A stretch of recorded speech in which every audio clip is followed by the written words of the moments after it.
श्रोताबंधु नमस्कार। चलित वर्षर शेष संस्करण तथा डिसेम्बर मासर बेतार साहित्य पत्रिका साहित्य संसद को आपण मानकु स्वागत।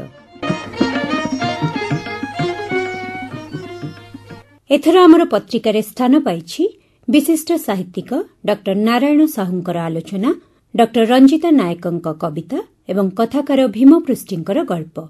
एथर संपादकीय। साहित्य समाजर मुकुर, सभ्यतार सामाजिक, राजनैतिक, अर्थनैतिक, बौद्धिक तथा वैज्ञानिक परिस्थिति ही साहित्य रे प्रतिबिंबित होइथाय। गोटिए समयर सामाजिक परिस्थिति संपर्क रे जानिबाकु हेले सेही समयर गोटिए लेखारू बा सेबेर साहित्यरू संपूर्ण रूपे बारी हुए। राधानाथ जुगीय काव्य कविता एवं सबुज जुगीय काव्य कवितार मध्यरे उत्कलर लौकिक संस्कृति को केन्द्र करी एक नुआ साहित्यर जन्म होइथिला। एही धारार प्रवर्तक थिले पल्ली कवि नंदकिशोर। तांको लेखारे थिला बौद्धिक प्रतीकवाद, स्वभाववाद, वास्तववाद, सौंदर्यवाद तथा अवक्षय चिंता जड़ित विषादवाद। शिशु साहित्य, काव्य साहित्य तथा ओडिया गद्य साहित्यर सृष्टि क्षेत्र रे नंदकिशोर शीर्ष आसन रे अधिष्ठित।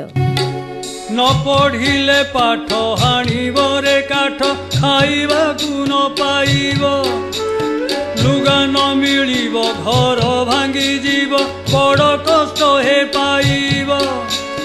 तेणु मन देई पढ़ा शुणा कर, होइब संसारे सुखी।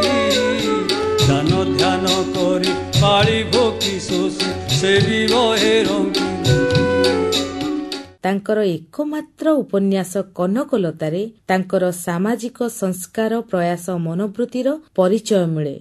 तांक लेखारे केवल पल्ली चित्रण नुहे, पल्लीर सामाजिक घटनावस्तुर चित्रण मध्य विशेष भावे तांक लेखारे फुटी उठिछि। तांकर एई उपन्यासटीरे शैलीगत स्वातंत्र्य तथा भाषा मध्य बहु स्थलरे काव्यिक, रूप वर्णनारे मध्ययुगीय विशेषण एवं अनेक जगारे गाउली ढग ढमाळीर प्रयोग माध्यमरे सर्वोपरि उपन्यासटीर विषय वस्तु मध्य जेउ चिंताधारा उपरे परिवेशित, ए सबुरु वास्तवरे तांकर वैप्लविक मनोभावर परिचय मिले। तेणु तांकर एई गोटिए मात्र उपन्यास लेखा तांकु ओडिया उपन्यास साहित्य रे मध्य प्रतिष्ठा आनी देइछि।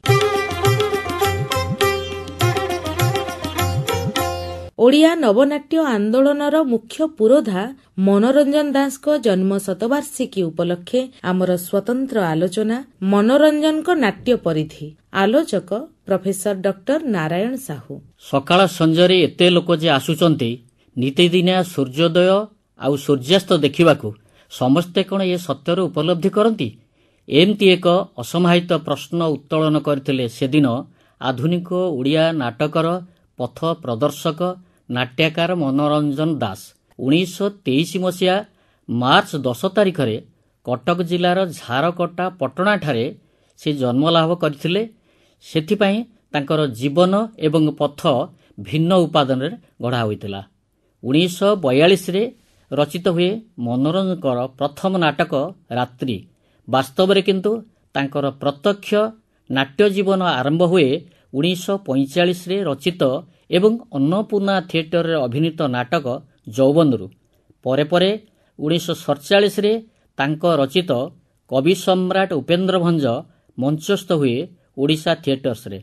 1949 रे अन्नपूर्णा मंचस्थ करे नाटक विद्रोही जगबंधु, जार नाम परवर्ती काल रे परिवर्तित हुए बक्सी जगबंधु। मनोरंजन को नाट्य बलय को 6 गोटी भागरे आमे विभक्त करि पारिबा।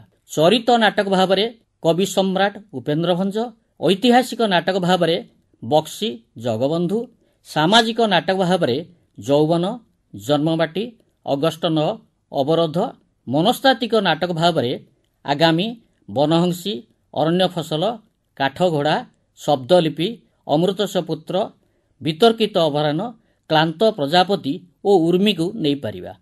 किंबदंती आधारित नाटक भावरे आमे नहीं पारिबा नंदिका केसरी को। एवं अनुदित नाटक भावरे तांकर रहिछि सागर मंथन, भद्रलोक, नवान्न, तथापि डाक्तर इत्यादि। एतद व्यतीत ସେ ରଚନା କରିଛନ୍ତି ଅଜସ୍ର ଏକାଙ୍କିକା ବା ଛୋଟ ନାଟକ। 3 ଅଙ୍କ 16 ଗୋଟି ଦୃଶ୍ୟ ବିଶିଷ୍ଟ ନାଟକ ଯୌବନ ପାରମ୍ପରିକ କଥାସ୍ରୋତକୁ ଅନୁକରଣ କରି ତ୍ରିକୋଣୀୟ ପ୍ରେମ ଓ ତାର ଦୟନୀୟ କରୁଣ ପରିଣତି ଉପରେ ପର୍ଯ୍ୟବସିତ। ଉଚ୍ଚ ମଧ୍ୟବିତ୍ତ ପରିବାରର ସମସ୍ୟା ହିଁ ଏହି ନାଟକର କେନ୍ଦ୍ରବିନ୍ଦୁ। ଏଥିରେ ନାଟ୍ୟକାର ବ୍ୟବସାୟିକ ମଞ୍ଚକଳା ନିକଟରେ ପୂରାପୂରି ଭାବେ ଆତ୍ମସମର୍ପଣ କରିଛନ୍ତି। ଜନ୍ମ ମାଟିରେ ରହିଛି ମୂଲ୍ୟବୋଧ ଜନିତ ସଂଘର୍ଷ। ପ୍ରାଚ୍ୟ ଓ ପାଶ୍ଚାତ୍ୟ ଶିକ୍ଷା ସଂଘର୍ଷର ବିଷମୟ ପରିଣାମ ହିଁ ଏହି ନାଟକର ଅନ୍ତଃସ୍ୱର। ଜନନୀ ଜନ୍ମଭୂମିଶ୍ଚ ସ୍ୱର୍ଗାଦପି ଗରୀୟସୀ, ଏହାର ଆହ୍ୱାନକୁ ଅନୁଭବ କରିଛନ୍ତି ନାଟ୍ୟକାର ମର୍ମେ ମର୍ମେ। ପରମ୍ପରା ଓ ମୂଲ୍ୟବୋଧ ପାଖରେ ନିଜକୁ ପୂର୍ଣ୍ଣ ପ୍ରାଣରେ ସମର୍ଥନ କରିଛନ୍ତି ନାଟ୍ୟକାର। ଓଡ଼ିଶା ମାଟିର ଯୋଗଜନ୍ମା ବ୍ୟକ୍ତିତ୍ୱ ଉପେନ୍ଦ୍ର ଭଞ୍ଜ କଥା ଉପରେ ରଚିତ ହୋଇଛି ନାଟକ କବି ସମ୍ରାଟ ଉପେନ୍ଦ୍ର ଭଞ୍ଜ। ମହାତ୍ମା ଗାନ୍ଧୀଙ୍କର ଭାରତ ଛାଡ଼ ପଟ୍ଟଭୂମିକୁ ଆଧାର କରି ଗଢ଼ି ଉଠିଛି ନାଟକ ଅଗଷ୍ଟ 9। ଏଠି ଘଟଣା ଚରିତ୍ର ସବୁ ହେଉଛି କାଳ୍ପନିକ, ତେବେ ଇତିହାସର କଙ୍କାଳ ଓ ଆବେଗ ପ୍ରବଣତାକୁ ଆଧାର କରି ଏହି ନାଟକ ଅଗ୍ରସର ହୋଇଛି। ମନୋରଞ୍ଜନଙ୍କର ପାରମ୍ପରିକ ନାଟ୍ୟ ଦିଗ୍ବଳୟର ଶ୍ରେଷ୍ଠ ଉପହାର ହେଉଛି ବିଦ୍ରୋହୀ ଜଗବନ୍ଧୁ ବା ବକ୍ସି ଜଗବନ୍ଧୁ। ସ୍ୱାଧୀନତା ପାଇଁ ନାଟ୍ୟକାରଙ୍କର ମାନସ ପଟରେ ଆଲୋଡ଼ନ ଏଥିରେ ଯଥାର୍ଥ ଭାବେ ରୂପାୟିତ ହୋଇଛି। ପାଶ୍ଚାତ୍ୟ ମନୋଭୂମି ଦ୍ୱାରା ପ୍ରଭାବିତ ହୋଇ ନାଟ୍ୟକାର ମନୋରଞ୍ଜନ ରଚନା କରନ୍ତି ଆଗାମୀ 1950 ମସିହାରେ। ପାରିବାରିକ ଅସନ୍ତୋଷ ଜନିତ ବିକ୍ଷିପ୍ତ ମାନସିକତା ଏବଂ ସାମ୍ୟବାଦୀ ଦର୍ଶନ ଏ ଉଭୟ ଚେତନା ନାଟକରେ ପରିଦୃଷ୍ଟ ହୁଏ। ନୂଆ କଥାଭୂମିର ନିର୍ମାଣରେ ମନୋରଞ୍ଜନ ଏଠାରେ ସଫଳ ହୋଇଛନ୍ତି। ପରେ ପରେ ରାଜନୀତିକ ଚେତନାକୁ ପରିପୁଷ୍ଟ କରିବାରେ ସମର୍ଥ ହୋଇଛି ତାଙ୍କ ରଚିତ ନାଟକ 1953 ମସିହାର ଅବରୋଧ। ଗଣତନ୍ତ୍ରରେ ଗଣ ହିଁ ଉପେକ୍ଷିତ, ଏହା ହିଁ ହେଉଛି ଏହି ନାଟକର ପ୍ରତିପାଦ୍ୟ ବିଷୟ। 1964 ମସିହାରେ ନବଗଠିତ ଆମେଚର ଥିଏଟର ବା ସୌଖିନ ନାଟ୍ୟ ସଂସ୍ଥା ସୃଜନୀ ମଞ୍ଚସ୍ଥ କରେ ଜେ.ବି. ପ୍ରିସ୍ଲିଙ୍କର ଆନ୍ ଇନ୍ସପେକ୍ଟର କଲ୍ସର ଓଡ଼ିଆ ନାଟ୍ୟରୂପ ସାଗର ମନ୍ଥନ। ଅବଚେତନ ମନର ଚମତ୍କାର ବିଶ୍ଳେଷଣ ଏହି ନାଟକରେ ଦେଖିବାକୁ ମିଳେ। 1968ରେ ସୃଜନୀ ଦ୍ୱାରା ମଞ୍ଚସ୍ଥ ହୁଏ ନାଟକ ବନହଂସୀ। ଯେତେବେଳେ ଗୋଟେ କ୍ରିଏଟିଭ ମାଇଣ୍ଡ କାମ କରେ, ସେ ଫର୍ମୁଲା କରି ଏୟା କରିବି କରିପାରେ ନାହିଁ। ଉଦାହରଣ ସ୍ୱରୂପ ଦେଖନ୍ତୁ, ବନହଂସୀ ଯାହା ଲେଖା ହେଇଛି ସେଇଟାକୁ ବିଭିନ୍ନ ଦୃଶ୍ୟରେ କରିଦେଇକି କରିପାରିଥାନ୍ତି, କିନ୍ତୁ ଏପରି କରିବାର ଅନେକ ସମୟରେ ଆଙ୍ଗିକ ମଧ୍ୟ ତା ନାଟକର ଆତ୍ମାକୁ ଅନେକ ସମୟ ସାହାଯ୍ୟ କରେ। ତେଣୁ ସେଇଟା ଗୋଟେ ଜଣେ ମାଠିଆ କରିବାକୁ ଯାଉଛି, ସେ ଫନ୍ଦଟା କାହିଁକି ଏତିକି କରିଲାନି, ସେ ବୁଝେଇବା ଭାରି କଷ୍ଟ। ମଣିଷ ମନରେ ଘଟି ଯାଉଥିବା ବିଭିନ୍ନ ଘଟଣା ପ୍ରବାହକୁ ଆଧାର କରି ତାହାର ମାନସିକ ସଂଘର୍ଷକୁ ମଞ୍ଚ ମାଧ୍ୟମରେ ଦର୍ଶକ ପାଖରେ ପହଞ୍ଚାଇବା ହେଉଛି ଏହି ନାଟକର ମୂଳ ଲକ୍ଷ୍ୟ। ଏଥିପାଇଁ ନାଟ୍ୟକାର ମଞ୍ଚ ଶୈଳୀକୁ ପୂରାପୂରି ବଦଳାଇ ଦେଇଛନ୍ତି। ଫର୍ମ ଏବଂ କଣ୍ଟେଣ୍ଟ ଉଭୟରେ ସେ ପରୀକ୍ଷା ଜାରି ରଖିଛନ୍ତି। 1969ରେ ରଚିତ ହୁଏ ଅରଣ୍ୟ ଫସଲ। ଅରଣା ମନର ସ୍ୱରୂପକୁ ବିଭିନ୍ନ ପ୍ରତୀକ ମାଧ୍ୟମରେ ସେ ଏହି ନାଟକରେ ଉନ୍ମୋଚନ କରିଛନ୍ତି। କେନ୍ଦ୍ର ସାହିତ୍ୟ ଏକାଡେମୀ ପୁରସ୍କାର ପ୍ରାପ୍ତ ଏହି ନାଟକର ଉପସ୍ଥାପନା ଏବଂ ବକ୍ତବ୍ୟ ଉଭୟ ନାଟ୍ୟକଳା ପାଇଁ ସମ୍ପୂର୍ଣ୍ଣ ଭାବରେ ନୂତନ। 1971ରେ ସୃଜନୀ ମଞ୍ଚସ୍ଥ କରେ ଅନ୍ୟତମ ସଫଳ ନାଟକ ଅମୃତସ୍ୟ ପୁତ୍ର। ଚତୁର୍ଦିଗରେ ବ୍ୟାପି ରହିଥିବା ସନ୍ଦେହ, ଅବିଶ୍ୱାସ, ଭୟ ଓ ଗତାନୁଗତିକତାର କାରାପ୍ରାଚୀର ଭାଙ୍ଗି ନୂତନ ସୃଷ୍ଟିର ଆବାହନ କରିବା ହେଉଛି ଏହି ନାଟକର ମର୍ମବାଣୀ। 1973 ମସିହାରେ ଅଭିନୀତ ହୁଏ ତାଙ୍କ ରଚିତ କାଠଘୋଡ଼ା। ମନୋରଞ୍ଜନ ଚାରିତ୍ରିକ ବିଶ୍ଳେଷଣର ଏକ ନୂତନ ପଦ୍ଧତି ଏହି ନାଟକରେ ଆବିଷ୍କାର କରିଛନ୍ତି। 1976ରେ ରଚିତ ହୁଏ ତାଙ୍କର ଅନ୍ୟ ଏକ ପରୀକ୍ଷାବାଦୀ ନାଟକ ଶବ୍ଦଲିପି। ମଣିଷ ମନର ଚିନ୍ତା ଓ ଚେତନା ରାଜ୍ୟରେ ଯେଉଁ ଆଲୋଡ଼ନ ସୃଷ୍ଟି ହେଉଛି ତାହାର ଏକ ଚିତ୍ରଲିପି। ଅବଦମିତ ମନୋବିଶ୍ଳେଷଣର ଶ୍ରେଷ୍ଠ ସ୍ୱାକ୍ଷର ହେଉଛି 1978ରେ ରଚିତ ନାଟକ କ୍ଳାନ୍ତ ପ୍ରଜାପତି। ଜେନେରେସନ୍ ଗ୍ୟାପ୍ ଉପରେ ଗଢ଼ି ଉଠୁଥିବା ଅନ୍ୟତମ ନାଟକ 1979 ମସିହାରେ ରଚିତ ବିତର୍କିତ ଅପରାହ୍ନ। ଏହି ନାଟକରେ ନାଟ୍ୟ ପରିବେଷଣ ରୀତିର ଏକ ନୂଆ ଝଲକ ଦେଖିବାକୁ ମିଳେ। 1980ରେ ରଚିତ ହୋଇଛି ତାଙ୍କର ଅନ୍ୟ ଏକ ନାଟକ ନନ୍ଦିକା କେଶରୀ, ଯାହା ପାରମ୍ପରିକ ନାଟକ ଏବଂ ଆଧୁନିକ ନାଟକର ଏକ ସୁମଧୁର ସମନ୍ୱୟ କହିଲେ ଅତ୍ୟୁକ୍ତି ହେବ ନାହିଁ। ଲୋକନାଟକର ଆଙ୍ଗିକରେ ଆଧୁନିକ ଅବବୋଧକୁ ଚମତ୍କାର ଭାବରେ ଏହି ନାଟକରେ ଆରୋପଣ କରାଯାଇଛି। ମଞ୍ଚରେ ଏକକ ସେଟ୍, ମଲ୍ଟିଜୋନ୍, ଚରିତ୍ରର ପ୍ରତୀକାତ୍ମକ ଉପସ୍ଥାପନା, ଶବ୍ଦ ଓ ଆଲୋକର ବିଚିତ୍ର ମାୟା ଇତ୍ୟାଦି ମାଧ୍ୟମରେ ଓଡ଼ିଆ ନାଟକକୁ ମନୋରଞ୍ଜନ ଏକ ନୂଆ ପରିଚୟ ପ୍ରଦାନ କରିଛନ୍ତି। ଏହି ପ୍ରତିଭାଧର ଶିଳ୍ପୀଙ୍କ ପରଲୋକ ଘଟେ 2013 ମସିହା ଫେବୃଆରୀ 17 ତାରିଖରେ। ଓଡ଼ିଆ ପାଠକ ଓ ଦର୍ଶକ ସମାଜ ଏହି ବହୁମୁଖୀ ବ୍ୟକ୍ତିତ୍ୱଙ୍କର ପ୍ରତିଭା ଓ ପରାକାଷ୍ଠାକୁ କଦାପି ଭୁଲି ପାରିବ ନାହିଁ। ପତ୍ରିକାର ଦ୍ୱିତୀୟ ଅର୍ଘରେ ଡକ୍ଟର ରଞ୍ଜିତା ନାୟକଙ୍କ କବିତା ତଥାପି କିଛି ରହିଯାଏ। ସ୍ୱପ୍ନ ପାଇଁ ରାତି ଅଣ୍ଟେ ନାହିଁ। ହଁ, ସ୍ୱପ୍ନ ପାଇଁ। କେଉଁଠୁ ଆସିବ ଏତେ ବଡ଼ ରାତି? କେଉଁଠୁ ଆସିବ ଏତେ ବଡ଼ ରାତି? ଓ ଝଲମଲ ଜରିପଟୁ ଆରସଜ କେଉଁଠୁ ଆସିବ?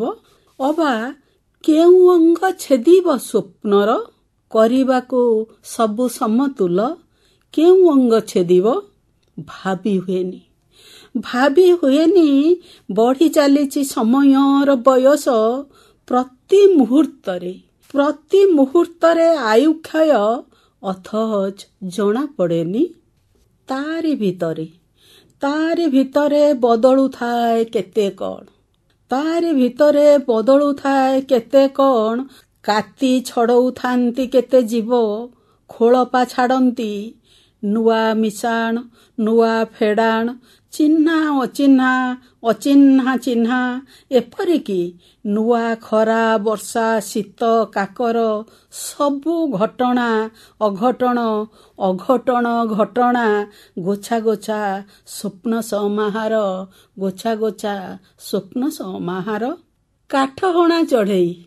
କାଠହଣା ଚଢ଼େଇ ସବୁ ପ୍ରତିକୂଳକୁ ବେଖାତିର କରି ଥଣ୍ଟରେ ଖୋଳି ତିଆରେ କାଠ ଗଣ୍ଡିରେ ଘର। ଠକ୍ ଠକ୍ ଶବ୍ଦରେ ଓହ୍ଲାଉଥାଏ ବହୁବର୍ଣ୍ଣୀ ଗହଳ ସ୍ୱପ୍ନ। ତାର ବହୁବର୍ଣ୍ଣୀ ଗହଳ ସ୍ୱପ୍ନ। କେଉଁ ଦୂର ରାଇଜରୁ ଭାସି ଆସେ କିଚିରି ମିଚିରି ଚେଁଚାଁ ସ୍ୱର। ଟାଇଁ ଟାଇଁ ଖରା ବି ଭାରି କୋମଳ ଲାଗେ, ଭାରି ନରମ ଲାଗେ। ଓ ପ୍ରଜାପତି ମନ ଉଡ଼ି ବୁଲେ ମାଟିରୁ ଶୂନ୍ୟ। ଘରକୁ ଫେରିବା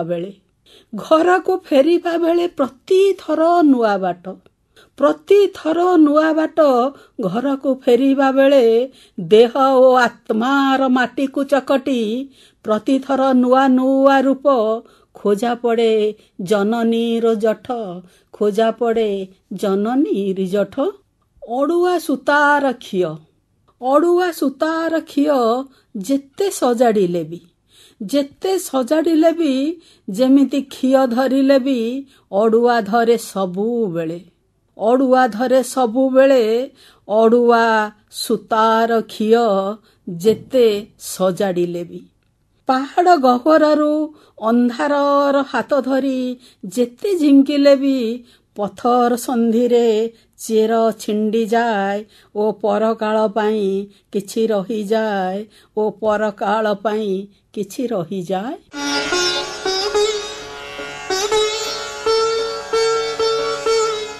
ଗଳ୍ପ ପୃଷ୍ଠାରେ ଏବେ ଶୁଣନ୍ତୁ ଜମ୍ବୁଦ୍ୱୀପ ଉପନ୍ୟାସ ପାଇଁ ଚଳିତ ବର୍ଷର ସାରଳା ପୁରସ୍କାରରେ ପୁରସ୍କୃତ ବିଶିଷ୍ଟ ଗାଳ୍ପିକ ତଥା ଔପନ୍ୟାସିକ ଭୀମପୃଷ୍ଟିଙ୍କର ଏକ ଭିନ୍ନ ସ୍ୱାଦର ଗଳ୍ପ ଲଛମନିଆ।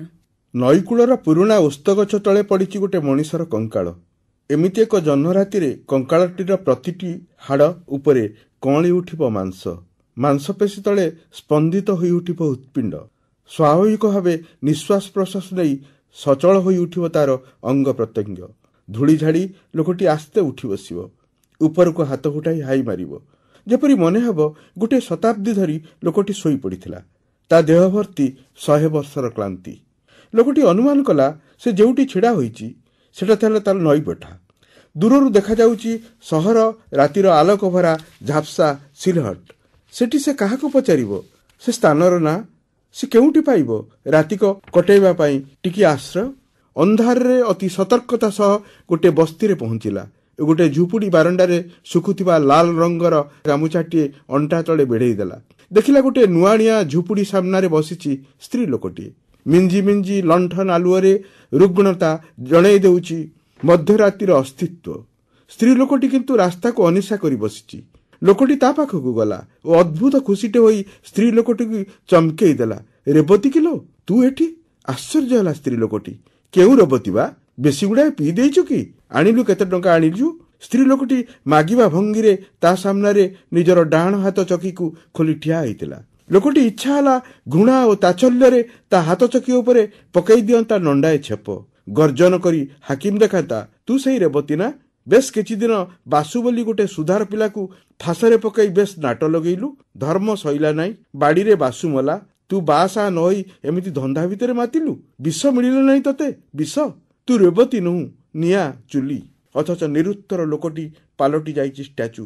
ସ୍ତ୍ରୀ ଲୋକଟି ସହ ଆଉ ଗୋଟାଏ ଲୋକ ଫିସଫିସ ହୋଇ କଥା ହେଉଛି। ଲୋକଟିର ସିଲ୍କି ପଞ୍ଜାବୀରେ ଶସ୍ତା ସେଣ୍ଟର ମହକ, ମୁହଁରୁ ଭକ୍ ଭକ୍ ଦେଶୀ ମଦର ଗନ୍ଧ। ଇଏ ଚିହ୍ନିଲା, ସେ ଲୋକଟା ହିଁ ଅନନ୍ତା, ସେଇ ରାଣ୍ଡିପୁଅ ଅନ୍ତା। ତାରି ସାମ୍ନାରେ ରେବତୀର ଅଣ୍ଟାରେ ହାତ ଛନ୍ଦି ସେଇ ଅନ୍ତା ଭଳି ଦିଶୁଥିବା ଲୋକଟି ଝୁପୁଡ଼ି ଭିତରକୁ ଯାଇ କବାଟ ବନ୍ଦ କରିଦେଲା। ଗୋଟେ ପୁରୁଣା ଜମିଦାରୀ ଉଆସ ଭଳି ଘର ସାମ୍ନାରେ ଅଟକି ଯିବ ଲୋକଟି। ଚୂନ ସୁର୍କି ଖସି ଘର କାନ୍ଥରେ ଉଠିଛି ଗଛ। ଜୀର୍ଣ୍ଣ ମୁଖଶାଳା ଭଳି ଦିଶୁଥିବା ମନ୍ଦିରର ପ୍ରାଚୀନତା ପରି ଘରର ଐତିହାସିକତା ବାରି ହୋଇ ପଡ଼ୁଛି। ଘର ଭିତରୁ ଭାସି ଆସୁଥାଏ ଧୂପର ସୁଗନ୍ଧ ଭିତରେ ଫେଣ୍ଟି ହୋଇ ଆଧ୍ୟାତ୍ମିକ ପ୍ରବଚନର ସ୍ୱର। ଗୋଟେ ଅଜଣା ଆକର୍ଷଣରେ ଘର ଭିତରକୁ ଟାଣି ହୋଇ ପଶିଯିବ ଲୋକଟି। ଦେଖିବ ଧଳା ପୋଷାକରେ ସୁସଜ୍ଜିତ ଦଳେ ଶ୍ରୋତା ନୀରବରେ ବସିଛନ୍ତି। ଜଣେ ପବିତ୍ର ଯୋଗୀ ଭଳି ମନେ ହେଉଥିବା ଲୋକ ଗୀତାର ବିଶ୍ୱରୂପ ଦର୍ଶନ ହାରମୋନିୟମ ରିଡ୍ ଉପରେ ଆଙ୍ଗୁଠି ଥୋଇ ବୁଝଉଛି। ଗୀତାର ଶ୍ଲୋକ ଶବ୍ଦରେ ଦୁଇଟି କାଚ ଭଳି ଝିଅଙ୍କର ସରୁ ଆଙ୍ଗୁଠି ତାନପୁରାରୁ ଝାରୁଛନ୍ତି ମଧୁର ମୂର୍ଚ୍ଛନା। ଏପରି ଗୋଟିଏ ପରିବେଶରେ ମନ୍ତ୍ରମୁଗ୍ଧ ଶ୍ରୋତାଟି ପରି ଲୋକଟି ବସି ପଡ଼ିବ ଯେଉଁଠି ଦେଖିବ ତା ସାଇଡ୍ରେ ବସିଛନ୍ତି ଚିହ୍ନାଜଣା ମଣିଷ ଗୁଡ଼େ। ସମସ୍ତେ ସହରର ବିଶିଷ୍ଟ ବ୍ୟବସାୟୀ, ଓକିଲ, ସମ୍ଭ୍ରାନ୍ତ ମଣିଷ। ଲୋକଟି ଆହୁରି ମଧ୍ୟ ଚିହ୍ନିବ, ଗୀତା ପ୍ରବଚନକାରୀ ତ ଖୋଦ ରାମଚନ୍ଦ୍ର ମଙ୍ଗରାଜ। ଆଉ ତାନପୁରା ବଜଉଥିବା ସେ ତରୁଣୀ ଦି ଜଣ ତ ଭିତରୁ ଜଣେ ଚିତ୍ରକଳା ଆଉ ଜଣେ ଉସ୍ମାନ ତାରା। ଅଥଚ କେହି ତା ଆଡ଼େ ଚାହୁଁନାହାନ୍ତି। କେହି ତ ଜଣେ ଚିହ୍ନି ପଚାରୁନାହାନ୍ତି, କିରେ ତୁ ଏଠି ଏତେ ଦିନ ହେଲା କେଉଁଠି ଥିଲୁ? ଲୋକଟି ଅସହାୟ ଭାବେ ଛଟପଟ ହେଉଥିବ। ଅତ୍ୟନ୍ତ ମଙ୍ଗରାଜ ତ ଚିହ୍ନି ପାରନ୍ତେ, ଅଥଚ ପ୍ରବଚନକାରୀ ବେଶରେ ମଙ୍ଗରାଜ ଭାବ ଭୋଳରେ ହାତ ପକାଇ ଦେଉଛନ୍ତି ଚିତ୍ରକଳା ଉସ୍ମାନ ତାରାଙ୍କ କାନ୍ଧରେ। କିଛି ସମୟ ପରେ ତା ପାଖରେ ବାହାରୁ ଆସି ଯିଏ ସେଠି ବସିବ ସେ ଅନନ୍ତା, ଯାହାକୁ ସେ କିଛି ସମୟ ପୂର୍ବରୁ ରେବତୀର ଝୁପୁଡ଼ିରେ ଦେଖି ଆସିଥିଲା। ଅଣନିଶ୍ୱାସୀ ହୋଇ ସେ ଉଠି ଆସିବ ଓ ବାହାରକୁ ବାହାରି ଆସିବ। ବାହାରେ ଠିଆ ହୋଇ ଅନୁଭବ କରିବ ପ୍ରଚଣ୍ଡ ଭୋକ। ରାତି ଅଧରେ ନା ଅଛି ହୋଟେଲ ଖୋଲା, ନା ଅଛି ତା ପାଖରେ ପଇସା। ସେ ଏକ ଅଧା ଖୋଲା ରୋସ୍ତରା ଭିତରକୁ ପଶିଯିବ। ଗୋଟେ ଟେବୁଲକୁ ଘେରି ଯେଉଁମାନେ ବସିଥିବେ ସେମାନେ ଯେପରି ତାର ଅନେକ ଦିନର ପରିଚିତ। ସେ ଚିହ୍ନିବାକୁ ଚେଷ୍ଟା କରିବ। ଅଧରାତିରେ ସେଇ ଅଶ୍ଳୀଳ ରୋସ୍ତରା ଭିତରେ ଆଉ ଜଣେ ଅଚିହ୍ନା ଲୋକକୁ ଦେଖି ସମସ୍ତେ ସଚେତନ ହୋଇ ଉଠିବେ। ଦ୍ୱାର ପାଖରେ ଠିଆ ହୋଇଥିବା ଲୋକଟିକୁ ମ୍ୟାନେଜର ଦିଲଦାର ମିଆଁ ଆଗେ ପଚାରିବ, କିଓ କ'ଣ ଦରକାର? ଲୋକଟି ପାଟିରୁ ସ୍ଫୁରିବ ନାହିଁ ଭାଷା। ତମେ ମୋତେ କ'ଣ ଚିହ୍ନି ପାରୁନା ଦିଲଦାର? ଏହିପରି ଭାବୁଥିବ, ଅଥଚ କିଛି କହିପାରୁନଥିବ। ସେମାନଙ୍କ ମଧ୍ୟରୁ ଜଣେ ବୋଧେ ବୁଝିପାରିଲା ୟାର ଅପ୍ରସ୍ତୁତତା। ଗୋପାଳ ସିଂ ସ୍ୱରରେ ଲୋକଟି ତାକୁ ସ୍ୱାଗତ କଲା। ଏମିତି କ'ଣ ଠିଆ ହୋଇଛ? ଆସ ଏଠିକି, ବୋତଲ ଖୋଲ, ଚିକେନର ଟେଷ୍ଟ ନିଅ। ଗୋଟେ ପେଗ୍ ଢୋକି ଛାଡ଼ି ରାଜୀବ ଲୋଚନ ସ୍ୱରରେ ଜଣେ କହିଲା, କିଓ ପ୍ରେମରୁ ହାରିଛ? ଚାକିରି ନ ପାଇ ଘରୁ ତଣ୍ଟିଆ ଖାଇଛ? ବ୍ଲାକ୍ ମାର୍କେଟିଂ କରି ଲସ୍ କରିଛ? ବଞ୍ଚିବାକୁ ଚାହୁଁଛ? ଟଙ୍କା ନଥାଇପାରେ? ଆସ ଆମ ସାଙ୍ଗରେ ମିଶ, ଆଜି ରାତିକୁ ମସ୍ତ କର। ଅଥଚ ସେମିତି ଚୁପଚାପ ଠିଆ ହୋଇଥିବ ଲୋକଟି। ନିଜର ଦୁଃଖର ଆବର୍ତ୍ତରେ ଛଟପଟ ହୋଇ କ୍ଷଣିକର ସୁଖ ସାଉଁଟି ସେମାନେ ନିଜର ଅଲକ୍ଷ୍ୟରେ ଆମନ୍ତ୍ରଣ କରୁଛନ୍ତି ଅନ୍ୟ ଏକ ନୂତନ ଦୁଃଖ। ଲୋକଟି ବାହାରକୁ ବାହାରି ଆସିବ। ପଛରୁ ଶୁଭିବ ସଦାନନ୍ଦର ଟିପଣୀ। ବୃହତ୍ତର ହସର ପ୍ରାଚୀରି ଡେଇଁ ସେ ରୋସ୍ତରା ବାହାରେ ଅନ୍ଧାର ରାସ୍ତାରେ ଠିଆ ହେବ। ଲୋକଟିର ଦେହଭର୍ତ୍ତି କ୍ଳାନ୍ତିର ଶୀତଳତା। ଗୋଡ଼ର ହାଡ଼ ଦୁଇଟା କଡ଼ମଡ଼ ହୋଇ ଭାଙ୍ଗିଯିବା ଭଳି ଲାଗୁଥିଲା। ଶୁଖି ଆସୁଥିବ ତୋଟି, ପାଟି ଲାଗୁଥିଲା ଅଠା ଅଠା, ଯେପରି ଲାଳଗନ୍ଥି ନିଃଶ୍ୱାସ ହୋଇଗଲାଣି। ପାଦ ପଡୁଥିବ ଏଠି ସେଠି, ହଠାତ୍ ତା ପାଦ ସାଇଡ୍ରେ ସର କରି ଚାଲିଯିବ କିଏ, ଚୁମି ଦେଇଯିବ ତା ପାଦ। ସେଇ ଚୁମାଟିକକ ଚାହୁଁ ଚାହୁଁ ଭେଦିଯିବ ତା ସମଗ୍ର ଶରୀର। ହୁଦା ହୁଦା ଅନ୍ଧାର ଯେପରି ଧସି ପଶି ଆସିବ ତା ବଡ଼ ବଡ଼ ଆଖିଡୋଳା ଦେଇ, ତିନ୍ତାଇ ଦେବ ତା ହୃତ୍ପିଣ୍ଡ। ତା ପୁଣି ନିମିଷକ ପରେ ଖେଳେଇ ହେଇଯିବ ତାର ପ୍ରତିଟି ସଚଳ ସ୍ନାୟୁରେ। ନୀଳ ବାମ୍ଫରେ ଝାଉଁଳି ପଡୁଥିବ ତାର ପ୍ରତ୍ୟେକ ସ୍ନାୟୁର ସତେଜ ଚେର। ପଞ୍ଜରା ଦୁଲକେଇ ଦୁଲକେଇ ଖେଦି ହୋଇ ଆସୁଥିବ ନିଶ୍ୱାସ ପ୍ରଶ୍ୱାସର ହୁଙ୍କାର। କେତେବେଳେ ତା ଠୁକ୍ କରି ବନ୍ଦ ହୋଇଯିବ। ତାପରେ କ'ଣ? ସତରେ କ'ଣ ସେ ମରିଯିବ? ଭୟ ଓ ଆତଙ୍କରେ ଲୋକଟି ଆଖିରୁ ଝରଝର ହୋଇ ଝରି ପଡ଼ିବ ଦୁଃଖ। ବନ୍ଦ ହୋଇ ଆସୁଥିବ ଆଖି। କିଏ ଜାଣେ, ମୃତ୍ୟୁ ଭଳି କିଏ ଜଣେ ଆସି କରାଘାତ କରିବ ତା କବାଟ। ଅଥଚ ସେ ଏପରି ହଠାତ୍ ମରିଯିବାକୁ ଚାହୁଁନଥିବ। ତାର ଅନେକ କିଛି ଦେଖିବାର ଅଛି, ଅନେକ କିଛି ଅନୁଭବ କରିବାର ଅଛି। ସେହି ମୁହୂର୍ତ୍ତରେ ଲୋକଟିର ନିଜକୁ ଦାୟୀ କରିବ। କିଏ କହୁଥିଲା ଏ ନିଘଞ୍ଚ ଅନ୍ଧାରୀ ଅର୍ମା ପୃଥିବୀରେ ଏମିତି ଗୁଡ଼ବଗ ଭଳି ଚାଲିବାକୁ? ବିଷାକ୍ତ ସରୀସୃପ ତ ଏଠି ସାଲୁବାଲୁ। କିଏ ଶତ୍ରୁ, କିଏ ମିତ୍ର, କିଏ ମାନବ, କିଏ ମହାମାନବ, ଏମାନେ ସେମାନଙ୍କ ପାଇଁ ଅଜ୍ଞାତ। ସେମାନେ ଚୁମି ଦେବେ, ଖୁମ୍ପି ଦେବେ, ତା ବଦଳରେ ନିଜର ସବୁ ଅହମିକା ଛାଡ଼ିଦେବେ ଅନ୍ୟ ଦେହରେ। ସରୀସୃପର ଅହମିକାରେ ତ ମଣିଷ ଲୋଟି ପଡ଼େ ତଳେ। କ'ଣ ହୋଇନଥାନ୍ତା ରେବତୀର ହୃଦୟହୀନ ବସ୍ତିରେ ରାତି କଟାଇ ଦେଇଥିଲେ? ହୋଇନଥାନ୍ତା କ'ଣ ମଙ୍ଗରାଜଙ୍କ ଭକ୍ତି ଆସରରେ ଭଣ୍ଡ ଶ୍ରୋତାଟି ପରି ରାତି ବିତେଇଥିଲେ? ଦିଲଦାର ମିଆଁର ଅଶ୍ଳୀଳ ରେଷ୍ଟୁରାରେ ସେମାନଙ୍କ ସହ ମସ୍ତି କରି ରାତି ବିତାଇ ଦେଇଥିଲେ? କ'ଣ ଘଟିଥାନ୍ତା ଏପରି ଦୁର୍ଘଟଣା? ଅଥଚ ଆଦର୍ଶବୋଧ ପାଖରେ ବଳି ପଡ଼ିଲା ଏ ଅର୍ଖିତ ଜୀବନ। ବାସ୍ତବ ଜୀବନ ସାମ୍ନାରେ ଆଦର୍ଶ ଏଠି ଗୋଟାଏ ଫମ୍ପା ଆୱାଜ। ଏହା ଭାବୁ ଭାବୁ କେତେବେଳେ ଜଣଙ୍କ ଘର ବାରଣ୍ଡା ଉପରକୁ ଚଢ଼ି ଯାଉଥିବ। କଲିଂ ବେଲ୍ଟେ ଦେଖିବ ତ ଚିପିଦେବ। କେତେବେଳେ ମୋଟି ସ୍ତ୍ରୀ ଲୋକଟେ ଝରକା କବାଟ ଫିଟେଇ ନିଦ୍ରାଳୁ ସ୍ୱରରେ ପଚାରିବ କିଏ? ଲୋକଟି ଚାହିଁଦେବା କିଣି ଗଭୀର ପ୍ରତ୍ୟସ୍ତା ବୋଧରେ ଖୁସି ହୋଇଯିବ। ସେ ଚମ୍ପାର ଘରେ ପହଞ୍ଚି ଯାଇଛି। ଗଦଗଦ ସ୍ୱରରେ ଲୋକଟି ଅନୁରୋଧ କରିବ, କବାଟ ଖୋଲ ଚମ୍ପା ମାଉସୀ, ମତେ କ'ଣ ଚିହ୍ନି ପାରୁନ? ମୁଁ। ଭିତରୁ ସ୍ତ୍ରୀ ଲୋକଟି କର୍କଶ ସ୍ୱରରେ ଶୁଣେଇବ, କିଏ ବା ତୁ? ରାତି ଅଧରେ ଭଦ୍ରମହିଳାଙ୍କ ଘର ସାମ୍ନାରେ ଗୋଟେ ଫାର୍ସ ଲଗାଇଛି। ଲୋକଟି ଗଭୀର ପରାସ୍ତ ବୋଧରେ କହିବ, ମତେ ଚିହ୍ନି ପାରୁନା ଯଦି ଭଲ କଥା, ମୁଁ ମଣିଷଟିଏ, ବିପଦରେ ପଡ଼ିଥିବା ସାଧାରଣ ମଣିଷଟିଏ ମୁଁ। ସ୍ତ୍ରୀ ଲୋକଟି ଚମ୍ପା ସ୍ୱରରେ ଖେଙ୍କାରି ହେଉଛି, ହୁଁ, ବିପଦ? ଯଦି ସୁବିଧା ହେବ କାଲି ସକାଳେ ମତେ ନାରୀ ମଙ୍ଗଳ ସମିତି ଅଫିସରେ ଦେଖା କର। ଏହା କହିବ ତ ଧଡ଼ କରି ଝରକା କବାଟ ବନ୍ଦ କରିଦେବ ଚମ୍ପା। ଲୋକଟି ନତ କରି ସେଇ ଚଟାଣରେ ବସି ପଡ଼ିବ। କି ଆଶ୍ଚର୍ଯ୍ୟ! ଏ ସହର, ଏ ଲୋକମାନେ ତାର ଖୁବ୍ ପରିଚିତ। ଏଠିକାର ଦୁଃଖ ସୁଖ, ଘଟଣା ଦୁର୍ଘଟଣା ଯେପରି ତାର ନିଜସ୍ୱ ଅନୁଭୂତି। ଅଥଚ ଆଜି ସମସ୍ତେ ଅଛି ନା? ସମସ୍ତେ ଏତେ ବଦଳିଗଲେ କିପରି? ଏ ଅନ୍ଧାର ପରି ନିଘଞ୍ଚ ହୃଦୟହୀନତା ପ୍ରସୁପ୍ତର ଏ ସହର ପାଲଟି ଯାଇଛି କ'ଣ ଏମିତି ରାତି ପରି ଜଙ୍ଗଲୀ? ଦେହ ପାଇଁ ଟଙ୍କା, ଧର୍ମ ନାମରେ ଛଳନା, ବଞ୍ଚିବା ଭିତରେ ଭଣ୍ଡାମି, ସେବା ନାମରେ ହୃଦୟହୀନତା, ଏହାରି ଭିତରେ ଗୋଟେ ବିଷାକ୍ତ ଜଳବାୟୁରେ ସହର ଭର୍ତ୍ତି। ଯେପରି ମନେ ହେଉଛି ଏଠିକାର ସବୁ ମଣିଷଙ୍କ ହୃଦୟ ଚୋରି ହେଇଯାଇଛି। କାମନା, ସ୍ୱାର୍ଥପରତାର ସ୍ତୂପରେ ଏଠି ସବୁ ମଣିଷ ଗୋଟିଏ ଗୋଟିଏ ଜୀବନ୍ତ ପିରାମିଡ। ତଥାପି ଲୋକଟିର ବିଶ୍ୱାସ ହେଉଥିବ ଯେ ଏ ସହରରେ କେଉଁଠି ନା କେଉଁଠି ହୃଦୟବାନ ଲୋକଟିଏ ଅଛି, ଯେ ରାତି ଅଧରେ ତା ସାମ୍ନାରେ ଆବିର୍ଭାବ ହେବ, ଧରିବ ତା ହାତ, ମନ୍ତ୍ରମୁଗ୍ଧ ସ୍ୱରରେ କହିବ, ନିଅ, ଛୁଅ ମୋ ହାତ, ମୃତ୍ୟୁକୁ ଭୁଲିଯା ବନ୍ଧୁ, ମୁଁ ତମକୁ ନୂଆ ଜୀବନଟି ଦେବାକୁ ଆସିଛି ପରା। ଏଇ ନିଅ ମନ୍ତୁରା ଘାସଟି, ଚୋବେଇ ଦିଅ ତ, ଭଲ ଲାଗୁଛି ନା? ବାସ୍ ତୁମେ ବଞ୍ଚିଗଲ। ସେଇ ଲୋକଟାର ଅପ୍ରାଣ ଉଦ୍ୟମରେ ସେ ମରୁ ମରୁ ବଞ୍ଚିଯାଆନ୍ତା। ଅକୃତ୍ରିମ କୃତଜ୍ଞତାରେ ସେ ଭିଜେଇ ଦିଅନ୍ତା ତା ହୃଦୟ।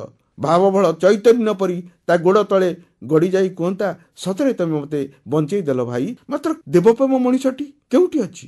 ଅପରିସୀମ ଯନ୍ତ୍ରଣା ସତ୍ତ୍ୱେ ଲୋକଟି ଫୁଟପାଥରେ ଘୋଷାରି ହୋଇ ଚାଲିଲା। ଦେଖିଲା ଫୁଟପାଥର ରିକ୍ସା ସିଟ୍ ଉପରେ ବାଙ୍କି ହୋଇ ଶୋଇଛି ଗୋଟେ ରିକ୍ସାବାଲା। ତା ନିରୀହ ମୁହଁରେ ଜହ୍ନ ଦେଉଛି ସ୍ନେହୀ ବୋକ। ଲୋକଟିକୁ ଚିହ୍ନିଲା। ହରିସିଂ ପୁଅ ବୋଉଙ୍କ ଠାରୁ ପରିତ୍ୟକ୍ତ ଏଇ ବୁଢ଼ାଟି କେତେ ଦୁଃଖୀ ସତେ। ଅବଶିଷ୍ଟ ଜୀବନ ବଞ୍ଚିବା ପାଇଁ ବାଛି ନେଇଛି ଭାରବାହୀ ପଶୁ ପରି ରିକ୍ସାବାଲାର ଜୀବନ। ପରମ ଅନୁରାଗରେ ତାକୁ ଟିକେ ସାଉଁଳି ଦେବାକୁ ଇଚ୍ଛା ହେଲା। ତା ଖୋଲା ଦେହର ତ୍ୱକ ଉପରେ ଯେପରି ବିଞ୍ଚି ହୋଇଛି ଆତ୍ମୀୟତାର ଧୂଳି। ହରିସିଂ ନିଦ ମଳମଳ ଆଖିରେ ଉଠି ପଚାରୁଛି, ତାର କେଉଁଠିକି ଯିବା ଦରକାର? ପାଦ ପାଖରେ ନୀଳ ବିଷ ମିଶା ପାଣିଚିଆ ରକ୍ତର ଧାରଟେ ବୋହି ଶୁଖି ଯାଇଛି। ହରିସିଂ ଆର ମୁହଁକୁ ଚାହିଁବାକୁ ସୁଯୋଗ ପାଇବନି। ତାକୁ ରିକ୍ସା ଉପରକୁ ଉଠେଇବାକୁ ସାହାଯ୍ୟ କରିବ। रिक्शा सीट्रे लोकटी बसिथिब जंत्रणारे ता मुहटी असाह भावे ढली पड़िथिब पछकु हरिसिंह पेडल उपरे दुईटा गोड़कू खूब जोरे एफाक सेफाक करी अंटा झुलेई झुलेई ताकू कुआड़े नाई कुआड़े नहीं जाउथिब। लोकटी भाबुथिब गोटे जीवंत अंधकार पेट चिरी रिक्शा बालाटी ताकू केउ अनिर्दिष्ट इलाका को बोही नेउची। केवल रिक्शा बालार निभृत मगजरे पशिची ए मनिषटी बंचेइबाकू पड़िबो। ठीक एइथिपाई सेई किलमिल शीतरे काकरे जेते कष्ट पड़ू से रिक्शा टाणी नहीं पारे। रिक्शा अटकिब गोटे बस्तीर एक घर सामने कबाट बाड़े बाड़ी हरिसिंह डाकिब जटाऊ बुढ़ा जटाऊ बुढ़ा। लोकटी आखिरु झापसा देखा जाउची। शेर्णकाय डेंगा बुढ़ाटीए थरी थरी लंठनटीए धरी बाहर को आसिब। हरिसिंह जटाऊ भितरे चालिब कौन फिस फिस कथबार्ता। लोकटी अनुमान करिब ताकू बंचेइबाकू या बोधे दुई हृदयवान मनीषक मंत्रणा। आशा और विश्वास रे लोकटीर गालरू गड़ी आसिब दुई बुंदा लुह। जटाऊ बुढ़ा ता पाखकू आसिब साउणी देव ता मुंड। से स्पर्श जेपरि गोटे शताब्दीर अनेक जन्मर तईपर दिन सकाळर घटना। लोकटी आखि खोलिब देखिब से चित होई सोईची गोटे दौड़िया खटरे। खट चारिपाखे फूल परी बेड़ी जाई ठिया होइचंती सेई परित्यक्त बस्तीर धूली धूसरिया पिला माने, महिला कस्ता शाढ़ी पिंधा स्त्री लोक माने, चम धुड़ु धुड़ु बुढ़ा बुढ़ी माने। लोकटी आखि खोलिबा देखि हरिसिंह जणेदेव तार बंचिबार रहस्य। से सापर विषकू जटाऊ बुढ़ा पाटी लगाई चोसी आनिला। 2 घंटा धरी फुंका फुंकी झड़ाझड़ी परे सापर विष साफ होईगला। जटाऊ बुढ़ा नदिले किए तुमको एटी बंचाई पारि नथांते। लोकटी खटरू उठी बसिब अनुभव करिब ता उठ प्रसारित होई उठुची।